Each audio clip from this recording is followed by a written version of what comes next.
Good morning, শুভ সকাল বন্ধুরা। প্রত্যেক দিনের ব্যস্ততম সকালটা আজ একটু তোমাদের সামনে তুলে ধরা যাক।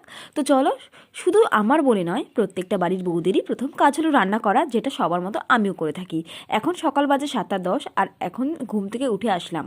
উঠে আগে রান্নাঘরে আসলাম। রান্নাঘরে এসে আগে আমি চালটা ধুয়ে নিচ্ছি, তারপর একে একে সমস্ত কাজগুলো করে নেব। চালটা ধুয়ে আমি এখন গ্যাসটা অন করে দিচ্ছি। আজকে গ্যাসে রান্না করবো, তাই তারপরে সবজিটা কাটতে চলে যাচ্ছি। আজকে আমি রান্না করবো লাউ আলু দিয়ে ধনেপাতা দিয়ে, যেটা আমার খেতে ভীষণ ভালো লাগে। তোমাদের কার কার ভালো লাগে অবশ্যই কমেন্ট করে জানিও। আর এই দেখো, আজকে হাটবার বিকেলবেলায় হবে সবজি বাজার, তাই জন্য ভাবলাম এক পদেরই করি। বিকেলবেলা মাছ আনবে, বিকেলবেলা মাছটা রান্না করা হবে, তাই জন্য একরকম করলে আমার হয়ে যাবে। দেখতে পাচ্ছ আমি লাউয়ের খোসাটা ছাড়িয়ে নিচ্ছি। অনেকে কিন্তু লাউয়ের খোসাটাও ভাজা করে খায়, কিন্তু সেটা আজকে আমার খেতে মন চাইছিল না, তাই জন্য শুধু লাউটাই করলাম। আর এদিকে আমার কাটা কোটা কমপ্লিট, এভাবে কেটে নিয়েছি ডুমো করে। তারপর ঘরে এসে গ্যাসটা অন করে আমি তরকারিটা বসিয়ে নেব।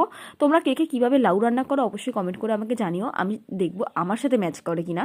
দেখতে পাচ্ছ লাউটা প্রথমে আমি দিয়ে দিচ্ছি। লাউটা দিয়ে জল দিয়ে লবণ হলুদ দিয়ে আমি চলে যাচ্ছি বাইরে।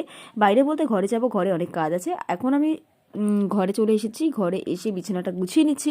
আমি 2-3 দিন বাড়িতে ছিলাম না, এসে দেখি চেয়ারটা ভর্তি হয়ে গেছে জামা কাপড়ে, যেটা এখন আমি ভাঁজ করে নিচ্ছি। এক এক করে সমস্ত কাজ আমি করে নিচ্ছি। রান্না বসিয়ে আমি সমস্ত কাজ মোটামুটি করে নেওয়ার চেষ্টা করি। আর 9টা থেকে 9:30টার মধ্যে 9টার মধ্যে আমাকে গুছিয়ে দিতে হয়, আর 9:30টার মধ্যে আমাকে সমস্ত কাজ শেষ করতে হয়। তারপর আমি বই নিয়ে বসবো। তারপরে একে একে সমস্ত কাজগুলো করার পর আমি ঘরটাও ঝাড় দিয়ে নিচ্ছি। ঘরটা ঝাড় দিয়ে চলে যাব ওই দিকে রান্নার কী খবর সেটা দেখতে। আর এদিকে এসে দেখি ভাতও হয়ে গেছে। ভাতটা আগে উবুর দিয়ে নিই। ভাতটা এই কাঠটা কাদের বাড়িতে আছে সেটা আমাকে কমেন্ট করে জানিও। এই কাঠটার জন্য আমার প্রচুর সুবিধা হয়, মানে এই কাঠটা আমাকে অনেক হেল্প করে। তো চলো, এদিকে আমি এখন ভাতটা উবুর দিয়ে নিচ্ছি। আর ওদিকে ঘরে তরকারি বসানো রয়েছে, ওটা এখন আমি ঘরে গিয়ে নামাবো।